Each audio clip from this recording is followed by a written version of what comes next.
ही घटना फक्त एका व्यक्तीवरचा हल्ला नाही, तर कायदा सुव्यवस्थेवरचा मोठा प्रश्न आहे.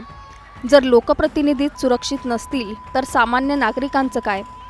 जमाव उभा राहतो, हल्ला करतो आणि पोलीस निष्क्रिय राहतात. तर हे प्रशासनाचं मोठं अपयश नाही का? या घटनेमुळे शिवसैनिक आणि शिवप्रेमींमध्ये तीव्र संताप आहे आणि दोषींवर कडक कारवाईची मागणी जोर धरते. ही घटना फक्त मारहाणीची नाही, तर ती थेट व्यवस्थेच्या मुळावर घाव घालते. छत्रपती शिवाजी महाराजांच्या सन्मानाच्या नावाने वाद पेटतो, पण त्याच सन्मानासाठी उभ्या राहिलेल्या एका महिलेला जमाव रस्त्यावर ओढून मारहाण करतो. तिचे कपडे फाडले जातात आणि हा सगळा प्रकार उघडपणे घडतो. छत्रपती शिवाजी महाराजांच्या महाराष्ट्रात महिलेला रस्त्यावर अपमानित केलं जातं आणि प्रशासन शांत राहतं. मग आपण नेमकं कोणत्या महाराष्ट्रात जगतोय, जिथे न्याय मिळतो की जिथे अन्याय पाहूनही सगळे गप्प बसतात?